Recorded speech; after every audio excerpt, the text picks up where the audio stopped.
Greetings, lost souls. They say the forest in northern Michigan doesn't whisper.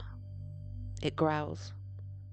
They say it walks upright like a man, but moves like something born wrong, something that shouldn't exist. So light your lantern, grab your silver, and stay out of the woods. The forest in Wexford County had a way of swallowing sound. Even the wind, when it passed through the pines, seemed to hush itself, as if afraid to wake something sleeping beneath the roots.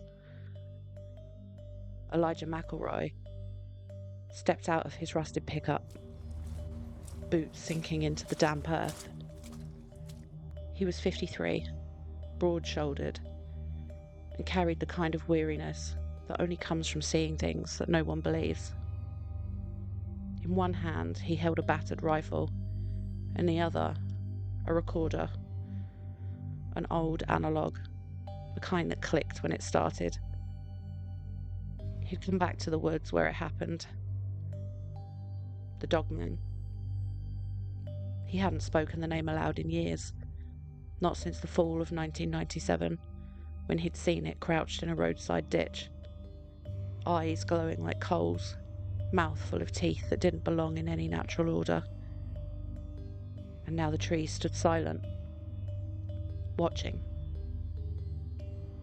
Elijah lit a cigar with shaking hands. The flame flickered and then died, and the air smelled of wet fur, copper, and something sour, like meat left to rot in plastic. He walked deeper into the woods. It was the fall of 1997 when Elijah first heard the howl. He'd been working late for the Wexford County Road Commission, patching up a stretch of M115 near the Buckhorn Saloon. The woods pressed close to the road there. Dense pine, thick underbrush. The kind of place where headlights vanish into black. He'd stepped out of the truck to relieve himself, steam rising from the gravel in the cold. And that's when it came. A sound like no animal he'd ever heard. Not a coyote, not a wolf, it was deeper. Like a scream dragged through a throat full of blood. Elijah froze. The howl echoed, once and then again, but closer. He turned towards the tree line, and there it was. It had to be over 7 feet tall, amber eyes, a body like a man, but so much worse. Arms too long, legs bent like a dog mid-sprint.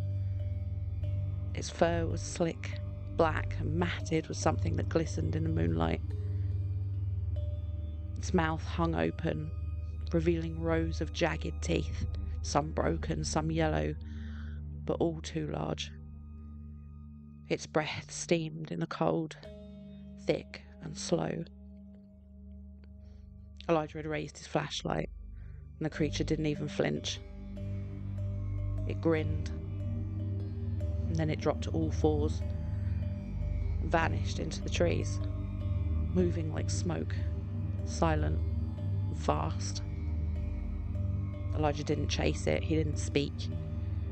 He climbed back into the truck, locked the doors, closed the windows, and drove until the gaslight came on. He never told anyone. Not then. But since then, he started sleeping with the lights on, hearing things in the walls. And now, nearly 30 years later, he was back. Elijah somehow managed to find the cabin, just past the old logging road, swallowed by pines and shadow. It hadn't been marked on any map, but he remembered it. Barely. A hunting shack from decades ago, long abandoned. The kind of place you only find if something wants you to. The door hung crooked on its hinges, and he pushed it open with the barrel of his rifle. Inside, the floor was littered with bones. Small ones, mostly rabbit, squirrel, that kind of thing. But in the corner, beneath a collapsed shelf, lay something larger. A femur. Human, definitely. Split clean down the centre, marrow sucked dry. The walls were clawed, not scratched lightly, but gouged. Deep furrows ran from the floor to the ceiling, as if something had paced in circles for hours, for days, for years. The wood was stained dark, and the scent of old blood clung to everything. Elijah stepped carefully, boots crunching on brittle remains. He found a table overturned, a lantern shattered, and on the floor was a single sheet of paper. It watches from the trees. I hear it breathing. I think it knows my name. And beneath the writing, a crude drawing. A figure with a dog's head standing upright, mouth wide open. And inside the mouth, a man, arms raised, screaming. Elijah turned to leave, but the door had closed shut behind him, and outside the forest had gone silent. And then it came, the sound. But this time, not a howl. Breathing. Heavy. And right outside the door. Elijah had returned to the forest at dusk. Sky bruised purple. Clouds hanging low like torn skin. He had worn his old hunting gear. Flannel shirt, boots, the rifle slung over his shoulder. But he wasn't hunting deer. He was hunting a memory. The cabin was sanctuary for the night. Door bolted, windows nailed shut. Nothing Elijah could do but wait and hope. Come daybreak, he stepped outside scanning the tree line. And that's when he saw them. Tracks. Massive, canine. The claws had gouged through stone. They led away from the cabin and down into the ravine where the pines grew twisted and black. Elijah followed them cautiously, forest closing around him, branches snagging his coat. And then he heard it again. Breathing. Heavy. Behind him. He spun, rifle raised. Nothing. Then the howl came. It split the air like a blade. Human, but layered with something animal. Elijah staggered back, ears ringing. The trees shook, birds erupted from the canopy, screaming, and then it stepped into view. Over 7 feet tall. Fur slick with blood, eyes glowing amber. Mouth hung open, revealing rows of jagged teeth, some broken, some yellow, all too large. Its chest heaved, ribs visible beneath the skin. One arm dragged something behind it. A deer carcass? No, not a deer.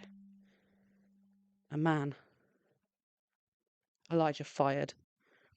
The shot tore through the creature's shoulder and it didn't flinch, didn't even react. Instead, it dropped the body and charged. Elijah fired but missed again, and the dog man hit him like a truck. Claws raking across his chest, tearing through the flannel and flesh. He screamed, fell, rolled and raised the rifle, but it was too late. The creature pinned him. Its breath hot and stunk of decay. Its eyes were inches from his own. Then it opened its mouth and sunk his teeth into him. Elijah didn't make a sound. Not when the dogman's jaws clamped down on his shoulder, tearing through muscle like wet paper. Not when the claws raked across his ribs, peeling skin from bone. He just stared, eyes wide, mouth slack, as the creature leaned close. Its breath rancid, a stench of rot, of fur, of blood. The dogman didn't kill him quickly, it studied him, tilting its head, learning. Then it opened its mouth wider than any jaw should go, wider than bone should allow, and bit him again. This time, it took his arm. Blood sprayed across the pine needles, steaming in the cold. Elijah, twitching, gasping, the rifle lying beside him, useless. The dogman crouched low, sniffing at the wound.